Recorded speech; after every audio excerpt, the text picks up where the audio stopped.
29 April দ্বিতীয় দফার vote পৌঁছতে হবে 28 এপ্রিল সকাল 10টার মধ্যে। কিন্তু কোচবিহার থেকে কলকাতা সহ দক্ষিণবঙ্গের জেলাগুলিতে পৌঁছানো তার মুখের কথা নয়, তাও আবার একদিনের নোটিশে। জানিয়ে ভোটের আগে চরম অব্যবস্থার মুখে কোচবিহারের ভোটকর্মীরা। তারা জানাচ্ছেন হাতে মাত্র কয়েক ঘন্টা সময়, অথচ এই অল্প সময়ের মধ্যে কয়েকশো কিলোমিটার দূরে দক্ষিণবঙ্গের বিভিন্ন বুথে পৌঁছানোর নির্দেশ দেওয়া হয়েছে। কিন্তু সরকারি কোনো যাতায়াত ব্যবস্থা ছাড়াই এই নির্দেশ আসায় ক্ষোভে ফেটে পড়েছেন ভোটকর্মীরা। আমরা তো একটা ইলেকশন করে আসছি অলরেডি, তো বিশেষ করলাম যে আমার উত্তর 24 পরগনায় ডিউটি পড়েছে আর কি।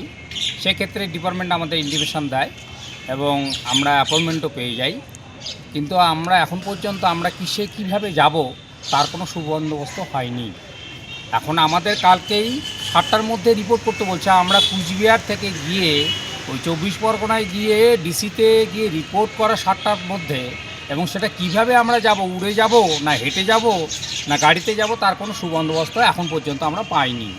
জানা গেছে কোচবিহারের প্রায় 378 জন ভোটকর্মীর একটি দলকে নির্বাচনের ডিউটির জন্য দক্ষিণবঙ্গের বিভিন্ন এলাকায় পাঠানো হচ্ছে। সোমবার সকাল 10টা নাগাদ তাদের কাছে একটি নোটিশ পৌঁছয়। সেখানে স্পষ্ট জানানো হয় যে মঙ্গলবার সকাল 7টার মধ্যে তাদের নির্দিষ্ট গন্তব্যে পৌঁছে রিপোর্ট করতে হবে। ভোটকর্মীদের অধিকাংশই জানাচ্ছেন এত বড় একটি দলকে পাঠানোর নির্দেশ দেওয়া হলেও প্রশাসনের পক্ষ থেকে কোনো বিশেষ ট্রেন বা বাসের ব্যবস্থা করা হয়নি। এই দলে থাকা অধিকাংশ কর্মী কেন্দ্রীয় সরকারের বিভিন্ন দপ্তরের কর্মচারী। তাদের অভিযোগ, কোনো পরিকল্পনা ছাড়াই হঠাৎ করে এই নির্দেশ তাদের উপর চাপিয়ে দেওয়া হয়েছে। যাতায়াত ব্যবস্থা এবং সময়ের দাবি জানিয়ে সোমবারই কোচবিহারের জেলা শাসকের দপ্তরে হাজির হন কয়েকশো কর্মী।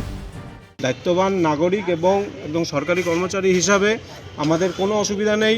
ইলেকশন কমিশন যে দায়িত্বভার দিয়েছেন বা দিতে যাচ্ছেন সেটা আমাদের পালন করতে, কিন্তু আমাদের কথা হচ্ছে যে আমাদের যে যাওয়ার যে ব্যবস্থাটা সেইটা আপনারা ব্যবস্থা করবেন। এবং পরবর্তীতে এডিএম সাহেবের সঙ্গে দেখা করার পর উনি সিনিয়র ডিসি সাহেবের সঙ্গে দেখা করতে বলেন। আমরা সেখানে যাই এবং তিনিও ব্যাপারটিকে এড়িয়ে যেতে চাইছেন যে আপনারা নিজের অ্যারেঞ্জমেন্টে যান।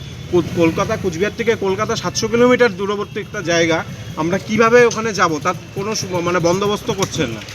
সঠিক সময় গন্তব্যে পৌঁছানো সম্ভব না হলে ভোটের কাজেও বড়সড় বিঘ্ন ঘটতে পারে বলে আশঙ্কা প্রকাশ করেছেন তারা। দীপজয় বর্মনের রিপোর্ট, ক্যালকাটা নিউজ।